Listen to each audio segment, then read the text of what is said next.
कल आपको रोका गया था, आज अलग से इंतजाम किए गए हैं, क्या वजह, भेदभाव क्यों है दो नेताओं के बीच में? हर वर्ष की तरह इस लोहिया पार्क में हम लोग डॉक्टर राम मनोहर लोहिया जी को याद करते हैं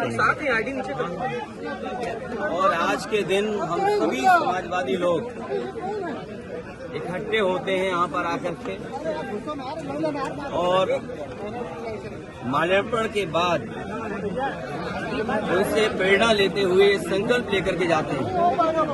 कि डॉक्टर राम मनोहर लोहिया, लोकनायक जयप्रकाश नारायण जी और नेताजी और बड़ी संख्या में समाजवादी नेताओं ने जो सपना देखा था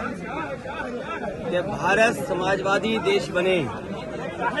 समाजवादी व्यवस्था से देश चले, डॉक्टर राम मनोहर लोहिया जी के संकल्पों पे, उनके आदर्शों पे, उनकी बताई हुई नीतियों पे, जिन्होंने ये सपना देखा था कि हर तरह का भेदभाव खत्म हो समाज के अंदर, चाहे जाति को लेकर के भेदभाव हो, जाति तोड़ों का आह्वान किया हो, या रीजनल स्तर पे जो भेदभाव होता है उसको लेकर के भी डॉक्टर राम मनोहर लोहिया ने कहा कि इस तरह का कोई भेदभाव नहीं होना चाहिए। सत्य क्रांति का जो आह्वान किया था वो सही मायने में समाज को दिशा देता है। डॉक्टर राम मनोहर लोहिया को आज याद करते हुए हम संकल्प लेते हैं कि जो समाजवादी भारत का उन्होंने सपना देखा तो उस सपने को पूरा करेंगे। ये पार्क नेताजी ने बनवाया था और आज भी लखनऊ में लोगों के लिए या समाजवादी चिंतक विचारकों के लिए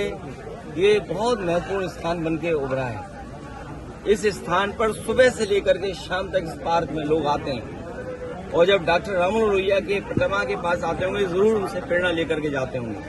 और आज देश में सच्चाई यही है कि समाजवादी व्यवस्था से ही गरीबी दूर हो सकती है, समाजवादी व्यवस्था से ही पढ़ाई का जो भेदभाव है वो खत्म हो सकता है,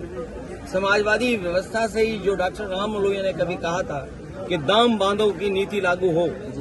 तो जिस तरह से महंगाई है, बेरोजगारी है, उसको अगर कोई खत्म कर सकता है तो समाजवादी नीतियां। हालांकि जयप्रकाश जी ने संपूर्ण क्रांति का आह्वान किया था, महंगाई या भ्रष्टाचार उस समय की राजनीतिक परिस्थितियों को लेकर के सरकार को